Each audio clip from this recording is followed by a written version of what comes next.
Michaela Anderson. Great pleasure talking with Mickey.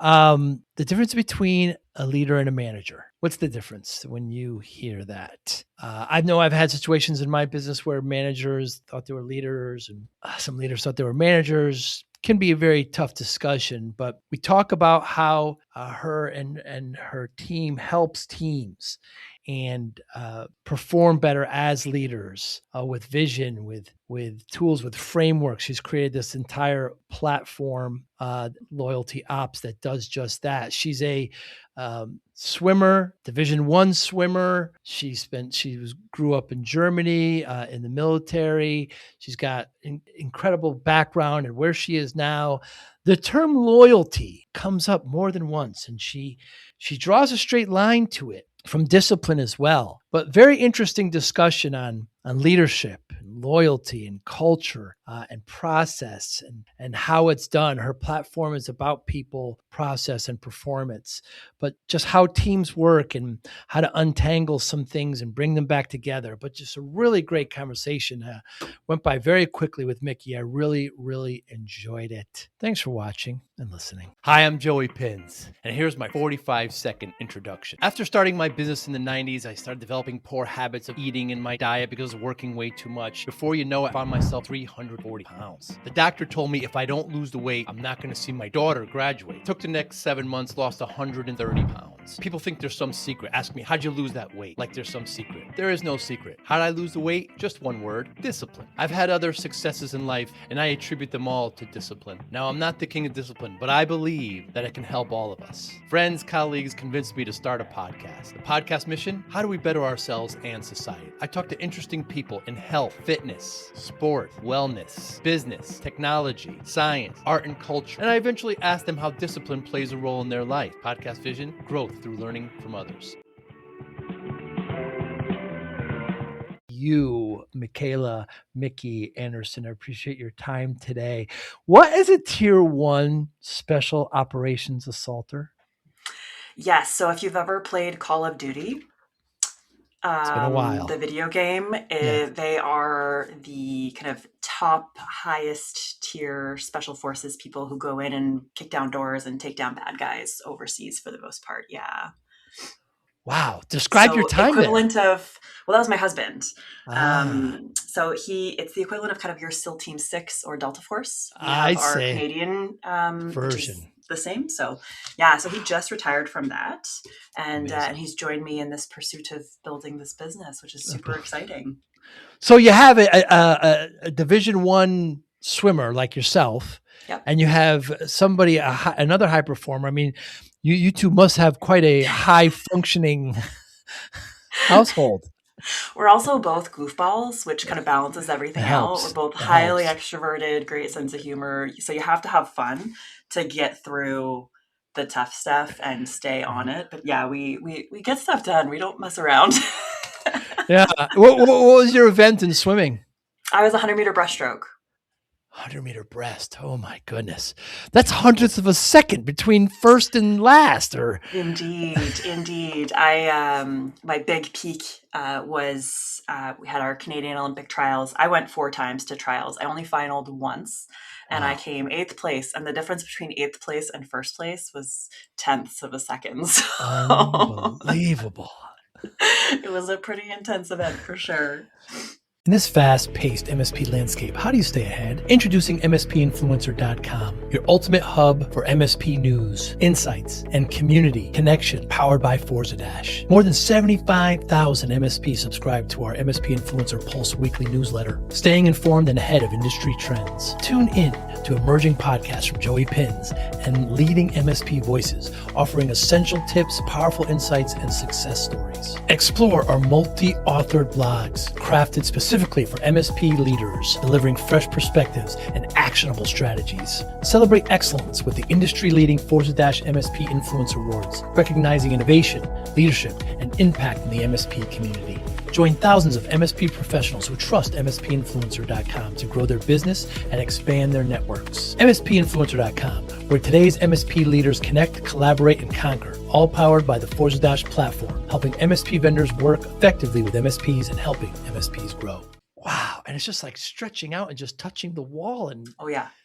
Yeah. Just that little extra push goes a long way. Yeah. Had a lot of fun. That's for sure. amazing. And you were raised in Germany. I was. We moved over. My dad was in the automotive industry at the time. And so we kind of took a risk, and my dad got this opportunity to take the family over, and we moved there, and I grew up there and moved back to Canada right before high school. It was awesome. Got to travel the world. I mean, at that age, it was kind of perfect, right? You're young enough to absorb it all and realize how small the world is. And then coming back was tough, but we had a different perspective about the world and culture. You certainly do, don't you? And you speak German?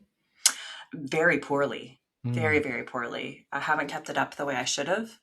I got away with it while I was there. And then I speak more French than I do German. I was going to say French now. It helps here, yeah. Yeah. Mm-hmm.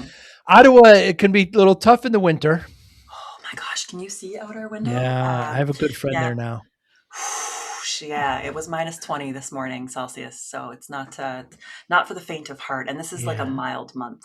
February is when everyone wants to leave. Oh my goodness, yeah. I'm kind of sorry to report that I'm here in Tampa and it's 77 degrees and sunny Fahrenheit. Yeah, it could be worse. It could be for sure. We tend to head to Florida down. We're going in March. Yes. We have to escape. We just got back from Dominican Republic. Like we have to book and get our sunshine because otherwise winter's way too long. It sure is. Mickey, what's the difference between a leader and a manager? Yes. So a manager is about getting tasks done. They are about understanding a project. They're about seeing all of the pieces and being able to facilitate things getting done. So I am literally managing this project, whereas a leader is shaping people in a way that a manager doesn't quite. You can be a manager and a leader, not by title, but by function. You can be a leader and not a manager, and you can just be a leader without having to manage. And so I find the best managers are also fantastic leaders because they get people to do stuff, not because they have to, but because of the opportunity, because of who it shapes them, the mission that it's connected to. And that's really what the leadership piece is. I've had managers that thought they were, well, one specifically that thought he was a leader, but he really wasn't. That can be a tough conversation, Mickey. Yeah.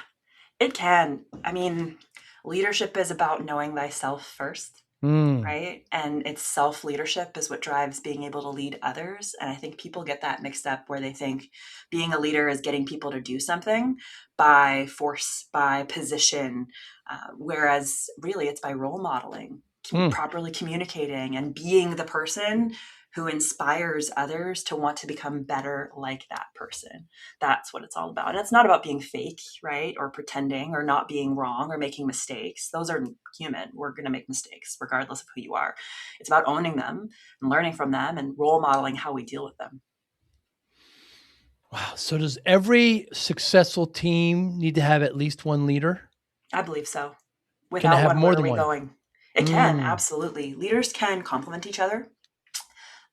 As long as we're all going in the right direction together, right? If you have two leaders with two different visions, and I've experienced this before where we have two leaders who are running two very different businesses, right? They have different visions of the future of how things get done, of what standards are. That causes confusion. It causes chaos, misalignment. But if you have both leaders who are in their lane, driving towards the same goal, the same vision, under the same core values, you can create so much powerful momentum for an organization and for a team in general. Are leaders born or are they made or both? Great question. I think it can be both. Every leader is a little bit different. Every human's a little bit different. So some people, like myself, are fortunate enough to have parents who are incredible leaders, and I got to witness them over the course of my life. And so a lot of those character traits were ingrained in me as a young person. Not everyone has that experience. And so you can develop leadership, absolutely, with the right mindset, with commitment, with discipline. But it's, in my opinion, at least for the most part, it's a combination of character traits that you're raised with and skills that you learn over time. Because it's important to say, Mickey, that we need both. We need managers and we need leaders. Some people think that leaders are, more prominent or more special or whatever the term may be, but managers are so important as well. Absolutely. I mean, work would not necessarily get done. That's right. So when we think of a manager, they typically have a higher level of attention to detail, right? So they're looking down and in to make sure that things are getting done on time when they need to, removing blockages, helping facilitate resources as needed. Whereas the leader is the guidepost and the North Star showing us where we're going. You need to be able to have both. You need to be able to zoom out and zoom in. And so if you only have a high level leader who has no attention to detail and is not looking down, everyone's going to do things differently. So I believe you need both. So when you help teams, Mickey, do you help the leader? Do you help the team? How do you help? So we always go through what we call our 4-phase of implementation. And it always starts with the leadership team or the leader, depending on the organization. We have some kind of founder-led organizations who have one key leader. We have others that have kind of deep executive teams. But it always starts with leadership. And then from leadership, once we've established what we call our clear intent, which is who we are, what we do, why we do it, and where we're going. We understand our core values, how we operate, how we get stuff done, the behaviors and the language we use to communicate that through leadership modeled. From there, we can move into cascading that through teams. But if the leadership isn't aligned and they aren't able to model it, how in the world can we expect the teams to do so? And so that's really the litmus test, is if the leadership can get on board and really own it and drive it, it will absolutely cascade beautifully through the organization. And if they cannot, then we have to reset. And so we go leadership, then we go cascade through the organization, the teams. Then we move into client facing, which is usually where most organizations start to feel it. That's where the symptoms are. We have inconsistent client delivery. We don't have the greatest NPS scores. Customer service just isn't hitting the mark, or our sales are down. And so that is usually a result of this leadership and teams not all aligned, not all working through the same standards. And then we hit the client facing. Okay, how do we communicate this, and how do we behave in a way that makes sure that we're aligned with our core values and who we are and what we do and where we're going to clients? And then from there, it's brand, because it impacts brand reputation as well. And so when we communicate to the world who we are and how we do things, are we aligned as well? And so we go through those 4 phases really intentionally and thoughtfully, because if you start lower, if you start in brand or you start in client, you're going to miss, and you're going to end up in the same place you were before. So when you're having that kind of first discussion, Mickey, and what happens when you're talking to leaders and you find out they're not very good leaders? Do you actually have to work with them more? Yeah, honesty is the best medicine. Honesty is a gift, in my opinion. And it doesn't have to be cruel. You don't have to be mean to someone, but it's important that everyone understand that, and it's not to say that they won't have strengths. If you got to that position, you have strengths. Right. But every single person in a leadership position also has weaknesses.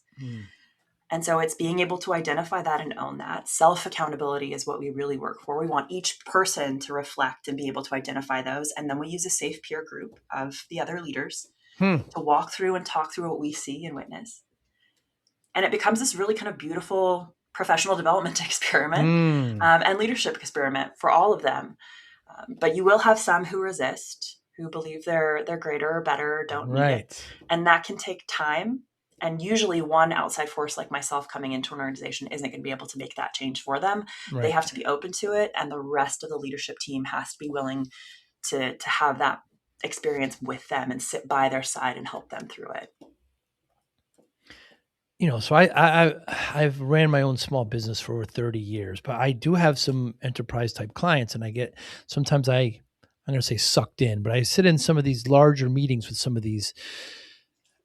Are the meetings necessary? I don't think so, but it's a demonstration of the kind of people in charge, and then there's egos there and kind of swinging around. So, I mean, when you run into this, I mean, there's so many egos there, Mickey. I mean, how do you, it's a delicate balance because they're also paying you. So it's very, that's got to be a leader has to lead. And just because they've been in that position, I don't know. I guess I'm thinking of a few key examples right now in my head, right? And it's a delicate situation. It is. It is. And one of the things we have to remind them is you're paying us for a reason. Something is not working, right? And if you want to stay on this same path and do the same thing, you're going to end up with the same results, and you're going to call me in 6 months and we're going to have this conversation again. Do you want to waste 6 months, or do you want to tackle it now? And again, it is absolutely challenging. We all are human. And so we have ego, whether we like it or not, it's there. And it's the ability to just be able to name it. Hey, I'm feeling a lot of ego in here. It's either politics or personal, right?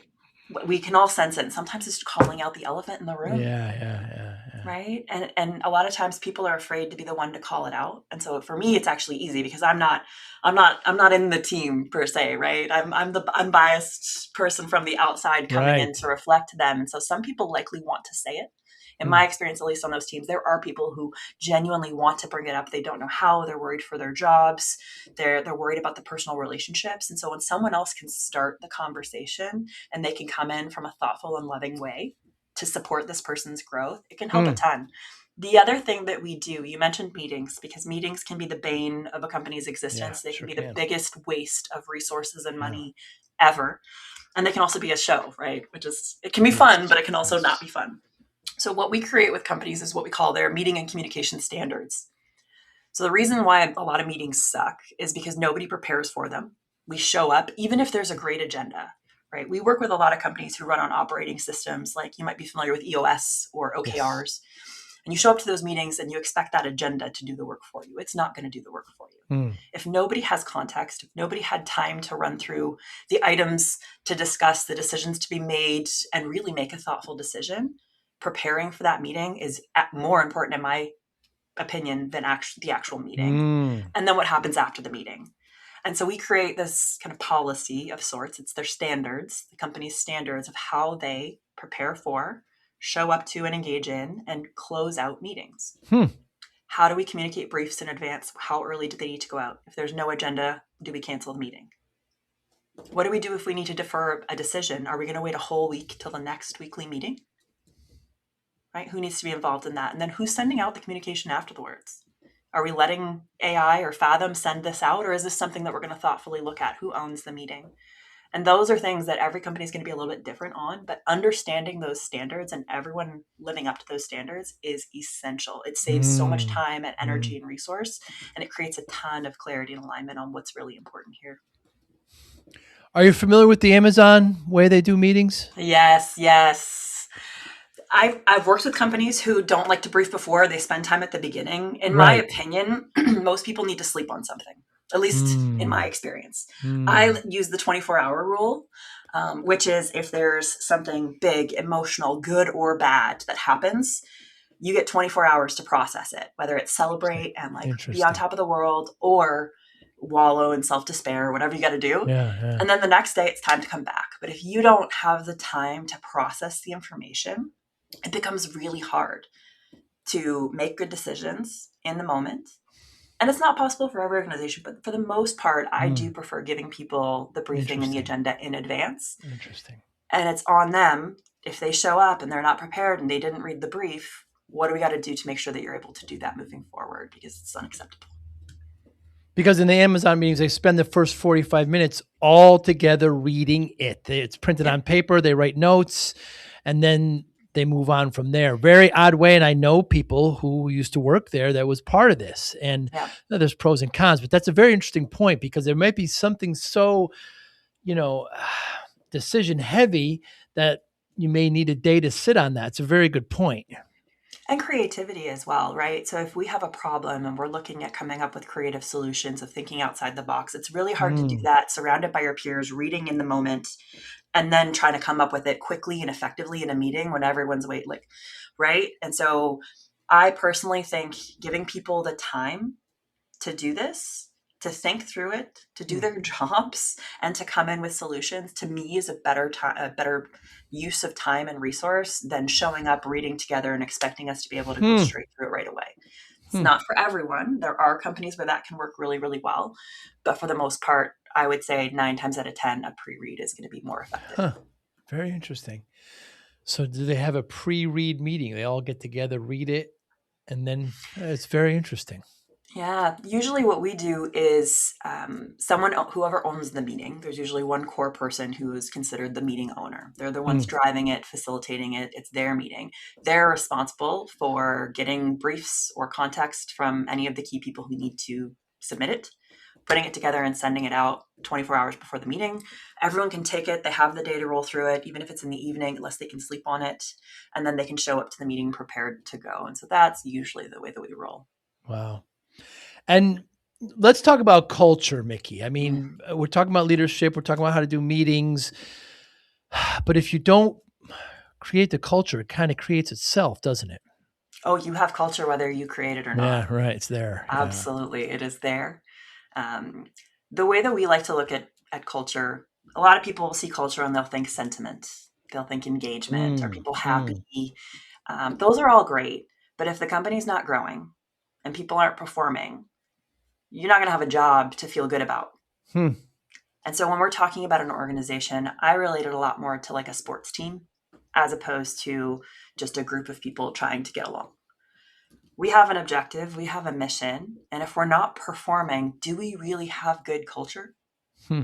That's not to say that you don't want great engagement and sentiment. Those are key components. And those are usually a result of I'm aligned, I know it's expected of me, I'm set up to win, I feel tied to the mission, things are clear, Hmm. and the people around me, I know the game that I'm playing. Hmm. I know we all respect each other. I know the standards that we need to live by at this job, at this organization. And that's where I can say, okay, great. Now I can show up. I know what I need to do. But if we don't have those things, it's really hard to get sentiment and engagement high. Otherwise, it's just Yeah. pizza parties. Right. And that's not going to do anyone any good. Yeah. I was shocked at, I joined a peer group, about 10, 15 years into it. And so we would have these exercises where we would go and check each other's company's culture out. And which is wonderful, right? And I was just shocked at some of the things that were uncovered at my own company. I just didn't know when I wasn't around what was happening. And um, like you said, if you plan to fail, you fail the plan, or the other way around. It was just absolutely shocking. So it's not something that's invisible. You really got to keep an eye on it. So how do you yourself and your platform, how do you look at culture? How do you evaluate it? How do you point it in a direction? Yeah. So we look at culture from, like I said, a performance standpoint. One of Mm, the quickest and fastest ways to tell if a company has good culture or not is, are they meeting expectations and are people performing consistently and sustainably? Right. Because what you'll end up with is you'll have a team, and I like to use hockey as my analogy because sure. I'm Canadian, right? So Yeah, and you play. we'll Yeah. go with that. So you can have a hockey team who has a whole bunch of top players and they're killing it this season, but then all of a sudden next season they're scrambling, they're not playing Hmm. well, they're not consistent, and year over year you just can't quite figure out why these key players are not playing well Hmm. together, right? Why are we not winning games and scoring goals? And then you can have teams who have no superstars and consistently win season Hmm. after season. And then you can have organizations, sports teams, where they have a legacy of winning. My favorite example is the New Zealand All Blacks. They're Oh. a rugby team out of New Zealand. They're one of the allest winningest franchises or organizations in our era. And everyone from management through the players, through the tiers, through the janitor know what they're there for. Hmm. We are here to win year over year, to be who we are, to be the best we possibly can be. And that to me is what great culture is. Just because they're happy and showing up doesn't mean that you're driving this company towards its ultimate mission and vision. Hmm. So we look at that. We look at leadership as well. We are looking at expectations and communication. Communication is probably one of the easiest Yeah. things to identify if there's a problem with. Um, how are we communicating with each other one-on-one? How are we doing in a group? How do we hold each other accountable? How do we hold ourselves accountable? It's none of it's new. None of it's like this magical. We all know these things, but putting it into practice as you grow is one of the hardest things you'll do. And so it does take a lot of thoughtful effort. We do a simple diagnostic, but for the most part, most organizations, it's really about communicating. How are Hmm. we writing? And we call this our flywheel. So there's 4 parts to it. It's communication, it isn't just verbal or written. It's how we model, right? Then we have collect. What feedback loops do we have in place to collect information and disseminate information throughout the organization safely? So if there's a problem, I'm not afraid to tell my boss because I'm going to get fired. If there's a problem, I'm going to help solve it. What does that look like? Then we have commit. This is all about accountability, both self and peer. How do I hold myself accountable? Am I calling myself out before anyone else does when something goes wrong? Or am I waiting? And if I see someone who's not doing something appropriately, or they're not meeting our core values, or they've done something wrong, what's the expectation on how I hold them accountable? And then the final piece is continuous improvement. And that's the part that most people delegate to HR and forget. They're like, oh, that's personal development. No. As an organization, how are we continually improving? What does that look like for us? Is it that we have expectations that people are learning on the side? Is it that we're doing self-evaluations and reflections on our skills in our roles and our leadership? What does that look like? And for a company, it's a little bit different, but if you can get that flywheel rolling, where it's communicate, collect, commit, continuously improve, you will create so much cultural momentum and performance improvement within your organization. Be shocked. How does a team know when they should bring in somebody like yourself? And can they be too far gone? I hate to say that any company's too far gone. Right. Just because I've seen so many wild transformations in organizations. If you have a leader or leadership team who is not willing and not driving, that's where we'll likely say no. We don't come in just to work with HR, right? We are working with your leadership team first and foremost. That is who we're working with. The biggest symptom that we see is you have great people, but they're not consistently performing. Like, I have these players who should be doing well, and they're just not. And I can't figure out why we're not growing the way we should. And it's usually a people problem. Most companies over-index on process and dashboards and performance, and they forget the people at the start. So we go people, process, performance is the order of operations. People, process, and then performance. Yeah, because process is something that doesn't have personality and egos and Yeah, and you'll get process thinkers, or we call them playbook thinkers. So if you over-index on process, you're going to end up with a bunch of people who are very comfortable following a process. Can they improve it? Can they innovate? Can they find better ways? Can they adapt when technology gets thrown at them? So that's why we start with people, because if you give a person who is set up for success, who has clarity, who is understanding, who's aligned on how we operate, a great process, and say, go, I want you to take this and turn it into these results. This is the expectation. They're going to say, okay, great. I'm going to run the process. I'm going to see how it works. I'm going to find ways to improve. I'm going to use this as a tool, not the solution. You mentioned EOS before. You say sometimes it fails companies. Why? Well, a lot of people think EOS is going to improve performance. It's not. It is a process, right? It's an operating system. It gives you agendas. It gives you some tools and resources, and it can clean things up for you. Absolutely. We love EOS. Most of the companies we work with run on EOS, and it's a fantastic piece. But it skips the people and it skips performance. And so most people throw L10s at a company, and they'll have their vision traction organizer, their mission, their vision, their values, which is usually hidden away and held tightly by leadership and never disseminated, never properly communicated. Behavioral expectations on what our core values mean are never clarified. So cool, transparency is a core value of your organization. What does that actually mean for customer service? What is aligned and what isn't? What does it mean within your teams? How do we operate? And then how do we communicate that? How do we keep each other in check, right? Saying our core value is transparency is going to be a lot harder for someone to understand than, we say the hard thing with kindness.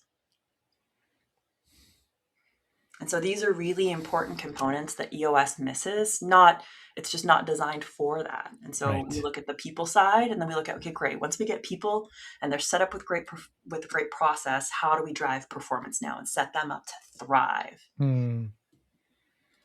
So you set this platform up, Mickey, LoyaltyOps, and again, it's people, process, and performance. Do you have them when you first? You said you perform kind of an audit when you first come in, correct? What is that like? Yes. So, and we don't have, it's not like an offer or a standard requirement Yeah. beforehand. Usually it's a quick conversation. Mm. Our system works, period. And so regardless of what you have set up or how you're operating, if you're an organization with 30 to 300-ish people with a leadership team, we can plug in, period.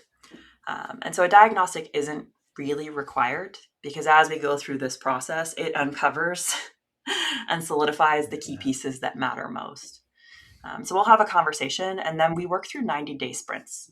So the first 90 days is leadership only. Then the next 90 days is with the organization, cascading through. The next 90 days with client facing, and then the final 90 days is brand. Wow. It's facilitation, so we're not necessarily consulting or advising. We're helping them plug in our systems, which are really simple. None of it's really, I would say, like new, but they're simple, actionable systems that when leadership owns them and rolls with them, it creates massive transformation within our organization. Let's go back to the client facing. So are you actually talking to clients? No, so we are looking at how they're talking to clients. I see. So if they have, whether it's customer service teams or reps or account managers who are talking to clients, we'll have, and it's on the company, right? So we're facilitating this. They have to do the work. So we'll have them and their management review calls with clients. Okay, what stands out? Because this doesn't happen all the time. Right. And if it does, are they looking for the right things? So we'll review with them and give them guidance on what to look for. We'll look at what are the top problems that your people are communicating with you. What's this feedback loop giving us? Right? How are we creating accountability within that team and within clients too? And holding them accountable to what's required of them to see results with whatever it is. Usually there's something there. And then what's our plan to continuously improve? It's really simple. It's nothing, I would say, complicated, but it's something that not many do consistently. What if discipline wasn't about punishment, but about unlocking your best self? I spent 2.5 years writing Discipline for Greatness because discipline changed my life. And I know it can change yours too. This isn't theory. Inside, you'll find real, practical steps you can use immediately to focus better, build stronger habits, reduce stress, accomplish your goals, and bring more balance to your life. Whether you're trying to get healthier, improve your career, or simply feel more control, this book gives you the framework. Start today. Grab your copy of Discipline for Greatness at joeypinz.com/book. Thank you. Because I can see what could happen here, Mickey. Like leadership's on board, they bring you in, you do a 90-day sprint with them, and then when you start cascading down to the team, they're gonna be, what has leadership done? Are they going to try to eliminate me? Am I doing something wrong? Am I not doing, and then they kind of get this almost thrust upon them. I'm sure there's some pushback you experience there. You got to put them at ease. Yes, and that's part of the communicate piece. So after we've worked with leadership and they've modeled and shown, okay, yes, this is how we're going to roll. This is what we're doing. The next step on leadership's plate is to communicate, model this within the organization. So how are we going to make sure that everyone understands the expectations? And we have what we call our founding document process that we'll give them, where it's, okay, we're going to create essentially our handbook. At LoyaltyOps, it's the LoyaltyOps way.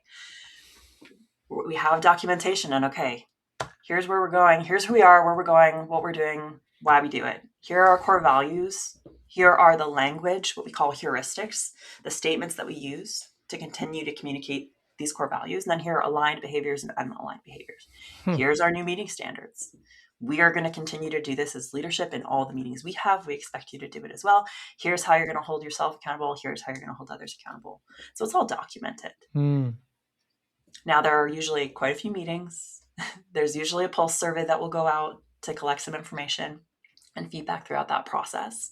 And it's not an overnight, okay, we're going to plug it in and everyone's going to adopt it instantly. It does take time. So 90 days is really spent in the nitty gritty of installing the system so that it can run on an ongoing basis. You never want to push someone into a corner. The goal here is to show them, we're going to create clarity for you. We're going to make your job easier because you're going to know what's expected of you. You're going to know how to send feedback when you have it.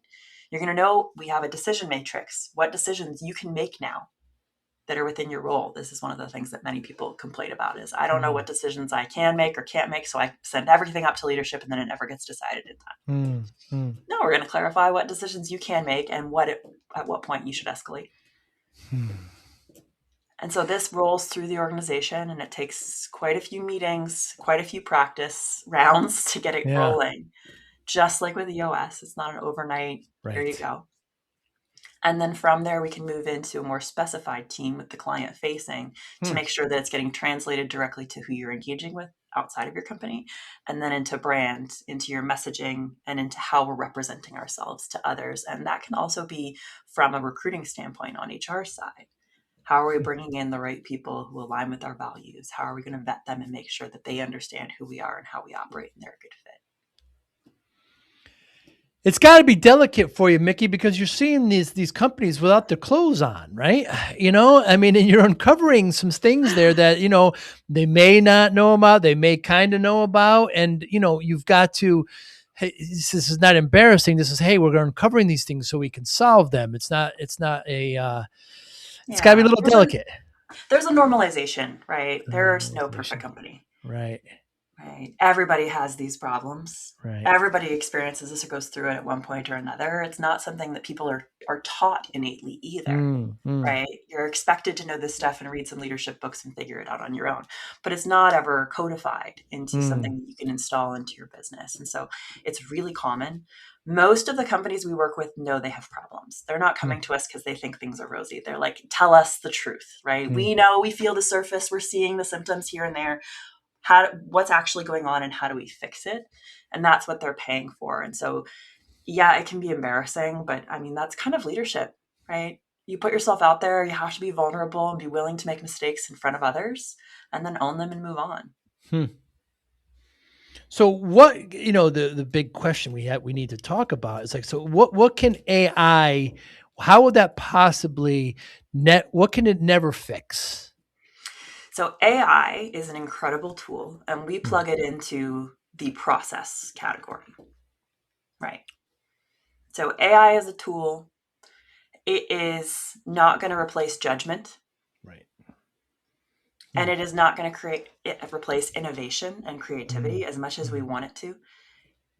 It's going to churn out what it knows and what it's heard already, right? It's not going to create new for you. It might be new to you, but it's not going to be new. And if you have a bunch of people who are misaligned, who don't know what good looks like, you're going to give AI to a couple key performers who are going to jump because they're going to take it and roll with it. And then everyone else is going to be stuck down here. And I've seen this time and time again, where you have key performers who end up carrying the weight of performance on their shoulders for a company. And there's this massive gap. And so we have to get clear first and get everyone on board and aligned, meeting our standards, understanding what the tool is for, why it's here, how it can help, what your leeway is. Right? And then from there, you can put a great person with an incredible tool, and they're going to innovate, and they're going to drive performance, and they're going to use it amazingly. But what you don't want to do is give anyone on your team an AI tool and say, go. They're going to create the same as everyone else. And you're not going to give yourself a competitive advantage. If anything, it's going to take up more time because no one else is going to be able to catch up to that person, and you're going to spin your wheels trying to get everyone on board. I remember one of the first salespeople I hired, Mickey, back in the 90s. And I hired him and I handed him the yellow pages. I said, go get us work. I didn't know. I mean, so oftentimes those kinds of failures I take responsibility for. But when somebody has a proper framework involved, brings people in, this kind of stuff just doesn't happen. And you will. I mean, small organizations, they can't handhold everything, right? We know that. Even large organizations, you get to a point where it's like, I expect this great person to come in with the experience they have and be able to roll. We all have that expectation. But that gap in Here's how we do things. Here's what we stand for. Here's how we talk to each other. Here's how we talk to clients. Here's how we behave in general. Those guidelines get skipped or glossed over or spoken once, and then no one else does it. And nobody knows where to find it. And that's when you start to see silos built in an organization. And you'll have great managers and leaders in those silos sometimes. We're driving great pockets of excellence, but it never translates into the growth and performance that you want it to because it's stuck within these little pockets in your organization. So how do we get everyone operating from the same standards and driving performance? And that's what it's all about. What do you like about doing this kind of work? I mean, it's got to be tough going into these environments, right? And because there's got to be resistance. And what do you like about it? I have so much fun. I'll be honest. Yeah. I don't find it necessarily tough. I mean, there are tough conversations and moments, but overall, I have had the pleasure of meeting so many incredible people, so many so deeply devoted leaders who genuinely want the best for their people. And being able to arm them with tools and resources to do that and to set people up for success, honestly, it's the most rewarding thing I've ever done. Wow. I also have a little bit of a ridiculous curiosity to me. I have been in the guts of a lot of businesses, and so I love poking around and seeing what's going on and learning. It's a lot of fun. Yeah. If it's not fun, that's when I have to sit back and go, hey, what's going on here? Right. Why is this not fun? And it's okay if it's not here and there. But for the most part, we should feel like we're making meaningful progress. Some people want to know, and other people don't want to know how the sausage is made. You want to know how it's made. I want to know how it's made. I want to practice making it. I want to try a bunch of different recipes. Right. I want to find the perfect sausage. Is there something, Mickey, like 10 years, maybe 15 years ago, you believed in solidly believed in that you don't believe in anymore? Oh, great question. Yeah, about 10, 15 years ago, I thought leadership was more about me. I thought it was, who am I? What am I doing? How am I living? All about me. But what I learned is leadership is not about me at all. It's about setting up the people around me to thrive when I'm around and when I'm gone. And so that isn't just me. That's about understanding the people around me and adapting to their needs and holding high standards as well as deep devotion to each individual. Yeah, if a leader isn't grooming their successor, are they really leading? That's it. That is the question. I would argue no. Right. Because it takes humility. It takes, you've got to be humble. You've got to be a real leader. And I could go back to, I just think about the one difficult conversation I had with one of my managers who just, who are you grooming to replace you? And there was no answer, and I could tell ego was getting involved there, and it's male, and it's a tough conversation.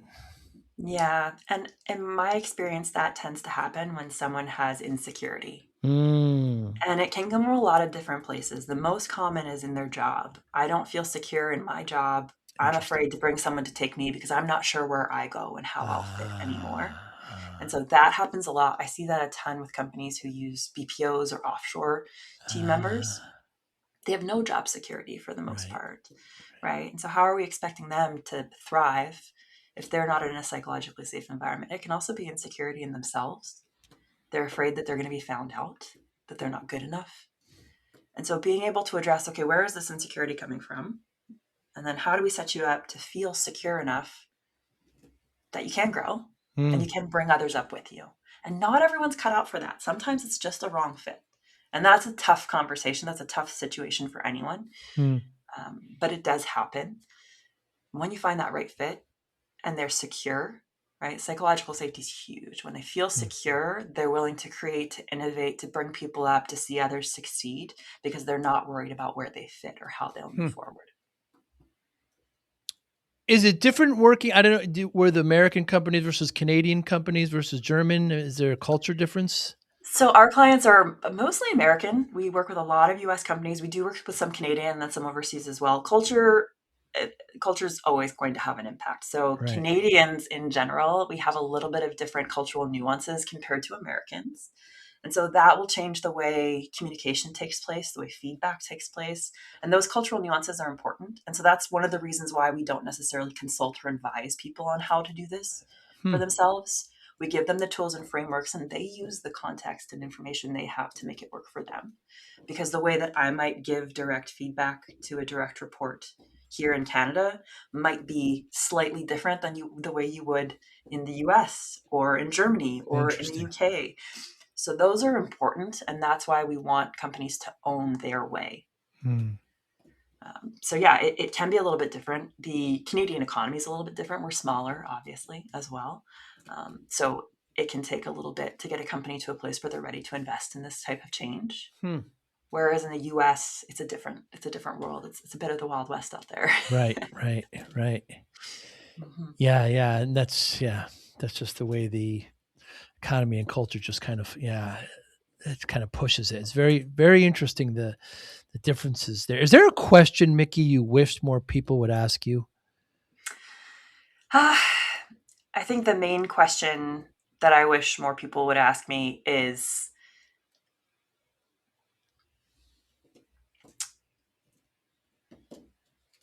give me a moment. I want to word it right. Take your time. How do I become a leader and live as a leader regardless of title and position? Hmm. Hmm. That's one I've been thinking on that so much lately, because we work directly with a lot of internal leaders and managers as well. And so we have a program as one-on-one. You're not, VP, EVP, president, whatever it is. But you want to amp up your leadership skills. You want to step up and do better for your team and drive performance. A lot of people struggle with, I don't have the title and authority. Hmm. And that's something that's tough to chew on, because people associate leadership with title and authority. And I can tell you, I've worked in the middle, I've worked in the top, I've worked in the bottom of organizations. Authority and title mean very little. Hmm. Um, a lot of times they carry a ton of responsibility and not enough authority in balance. And that's a Hmm. really tricky position. But there's still the ability to step up and be a leader in those places, because leadership is about influence, right? And you can influence people regardless of the position and title and authority you have.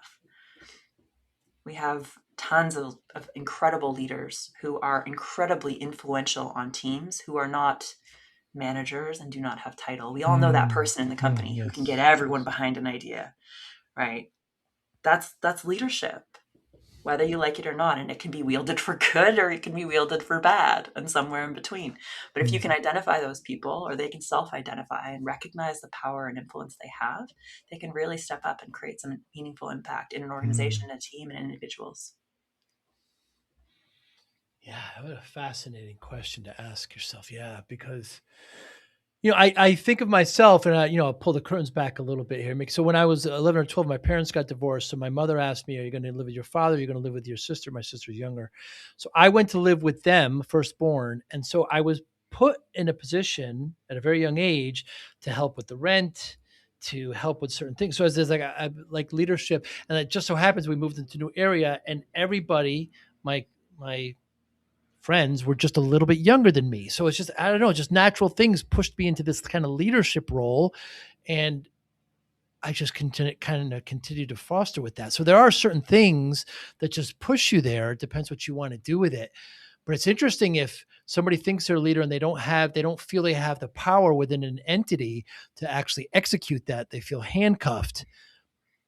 Yeah, and then you got to have a tough discussion with them. That your title doesn't matter. You're a leader. You're a leader. Mm-hmm. Yeah, and usually it's a matter of defining what leader means to them. Mm, Because if it's like success, right? We all say we want success, but like, what does success mean to you? It's different for everyone, and right. leadership is usually defined Hmm. differently for everyone. So how do you see yourself? If you could picture your best version of yourself, the best leader version of yourself, what does that person look like? How do they operate? What do they do? And usually the way they describe it has nothing to do with authority and title. So it's just a gut check on, you know what? It sounds like authority and title are important to you, and that's okay. We are humans, right? It's part of our evolutionary biology to want status. It's just part of who we are. That's human nature. But you're not going to get there by force and out of begging, by saying, I don't have enough authority. You're going to get there by being the person who lives as that person who has the authority and title. Fascinating. I had a discussion recently with somebody in a tech company, a technical support company, and she was insisting that every one of her technicians were leaders because they had to, lead the client and lead, the solving the problem. And I said, well, that's an interesting perspective. I think we really need to sit back. I need to ask you what a leader is then, because I just don't see that. And she was insistent on it. So good people could disagree, of course, but leader with a small L. Yeah. Well, the way that I look at it too is there's a leader and then there's a guide. Guide. So you can have leaders the leaders are the future creators, right? They're the ones driving us forward. You can have guides who are more short term, right? They're going to take you from A to B. They know the path. They're, going to help you get there, facilitate it.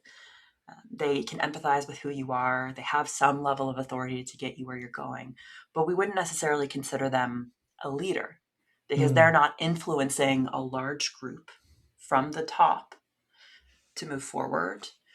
They're not creating kind of a ripple effect of leadership throughout. They're working directly with clients or in small groups. And so I would consider them more guides than leaders. Now, it's not to say that you don't have a few true leaders in there, but likely you have a few guides, maybe one or two leaders who exemplify it. But the chances of having everyone be a leader, very low. And the thing too is you can be a great leader and be a great follower. You're not always going to be leading, right? In your life. There are going to be times, and it's really important. It's an important quality as a leader to be a great follower, to be able to take direction, to take feedback, to follow and continue to support. You're not always going to be the leader. And so I think it's important that all of us remember you're going to be both. You're not going to lead everything at all times. It's really important to be a great follower because then you can truly empathize with the people who are working with you. Yeah, the old too many cooks in the kitchen, right?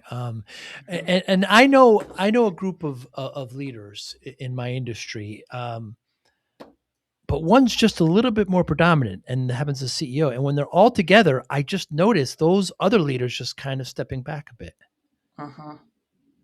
I could just sense it. And then when they splinter off and they continue being the leaders of but when they're all together, I could just see it. It's fascinating. Yeah. The degrees, I guess we can say degrees of leadership, perhaps. Yeah. Well, I mean, it's very much so. I call it almost like you're just moving packs, right? So if you think of wolves or dogs and their pack habitat, there's usually an alpha and then you have a bunch of betas. And organizations have layers of this, right? But when you take an alpha in one group and then you put that with the other alphas, you're not going to have 8 alphas all just chilling together, right? Naturally, some people are going to rise up and others are going to fall back. And again, it's that leader and follower, right? Recognizing where you are in the pack in the room. You don't always have to be a leader to get great value, to be of great service and value, to be important. But naturally, some people are going to step up in moments or maybe longer term and then shift. Human psychology is amazing. It is. Yeah, I was going to say the human dynamic, but you said human psychology, same thing. Yeah, it is amazing.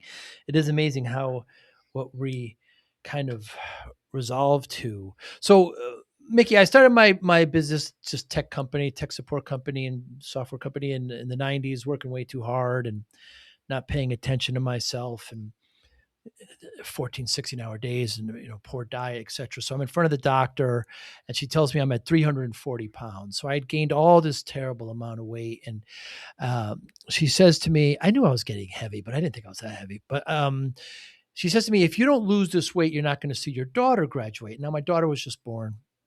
And so it scared the life out of me. So, I'm not really motivated at this point. I'm just pissed. Right. And so because I can abuse myself all I want, but I have this family now. It's much bigger than me. So next 6-7 months, lost about 130 pounds, kept it off. And, these are lifelong changes. You can't look at it as a finishing line. And so when I tell people this story, quick, what's your secret? What you do? And I say, there's never any secret. Discipline. We alluded to it before. Focus, motivation, willpower, routine, all under what I consider the discipline spectrum. How does discipline play a role in your life, Mickey Anderson?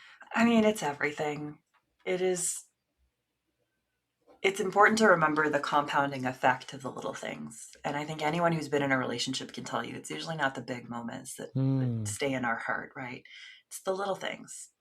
It's the day-to-day. It's the ongoing communication, the relationship, the trust that you build. And that doesn't happen in one big moment. That's a daily commitment. So we don't necessarily use the term discipline all the time. We use loyalty is the word that we use. Loyalty. Very similar tracks. And loyalty is commitment in action in the way that we define it. Now, it can be used for good. It can be wielded for bad, just like discipline can. I can be really disciplined about eating cake every day, right? It's not going to serve me. And so it's all about making choices in the moment aligned with where you want to be going or who you want to be. And it's really simple. Do I have it on me? I probably do. I print out, I have it right here. And I recommend everyone do this exercise. So I have this little printout that I have on my desk. I also have a whole bunch of sticky notes, but it's really simple. And these are my standards, and I've codified them. So I took my core values and I defined each of them. And they're just, 2 to 3 words. I should be able to say it really, really quickly.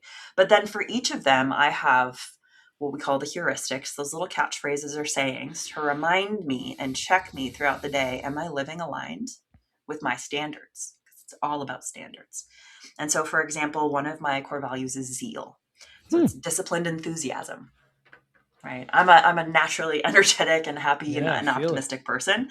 And so that's something that I really care about.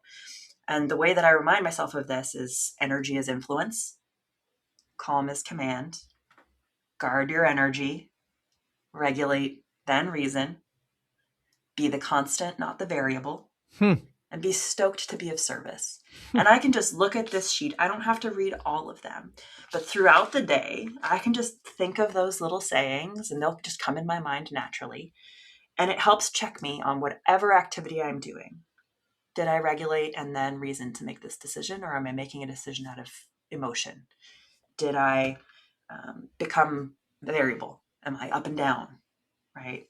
Am I being calm, or am I up here? What does that look like? And so it's really simple checks that I can use every day to just stay aligned. Every day looks a little bit different over here in our household. We sometimes have a routine, we sometimes don't, and that's okay. And so I can't necessarily say I'm going to do 10 push-ups every morning when I wake up, because some mornings I got a jet or but I can look at this and go, did I live my life today aligned with my standards? And it's pretty clear, yes or no.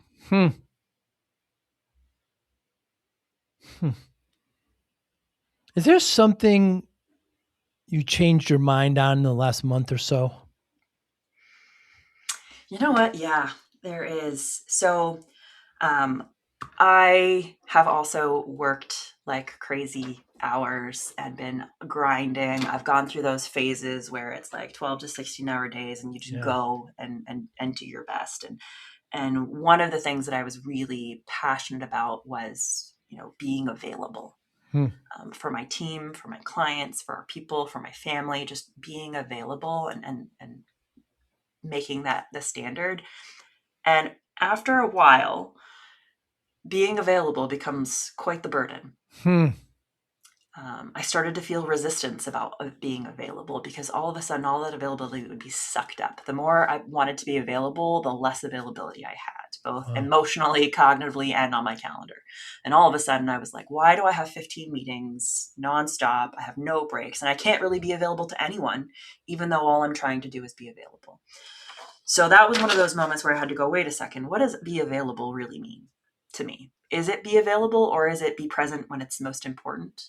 Is it, prioritizing appropriately? That to me was more important. And so I had to kind of check myself on what I was saying that I wanted to be or needed to be for people.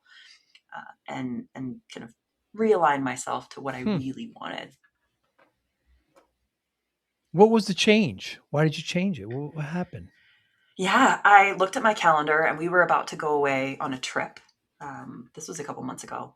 And the amount of work and meetings that I had leading up to the trip, I didn't even have time to pack. I was like, Wow. oh my gosh. And I had wanted to be there for a few key people because they were going through some transitions and changes. And I kept looking at my calendar and making space for them, and that would get sucked up. And then I would make space for them, and then someone else would need me. And it just became a little bit of a cycle. And I remember I was up, it was probably 1 o'clock in the morning, trying to shove stuff into my suitcase and pack last minute. We were leaving at 5 a.m. for the airport. Wow.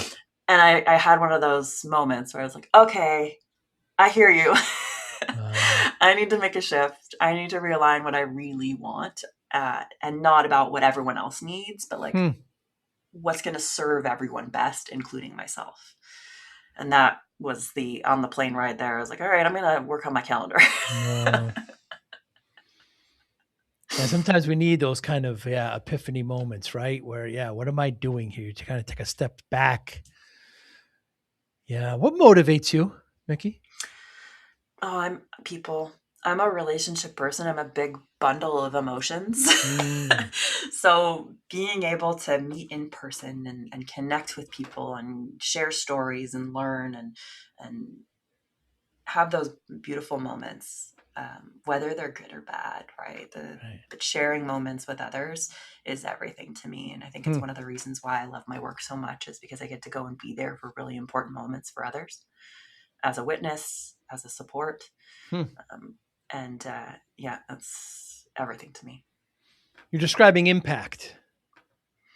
Yeah. Some would definitely call it impact. Yeah.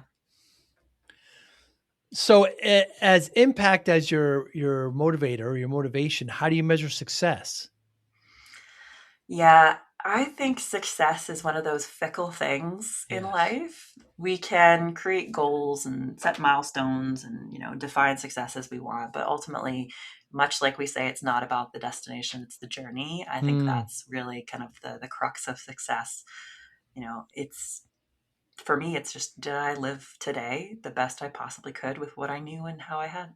And I try to keep it simple. There's no destination I'm trying to get to per se.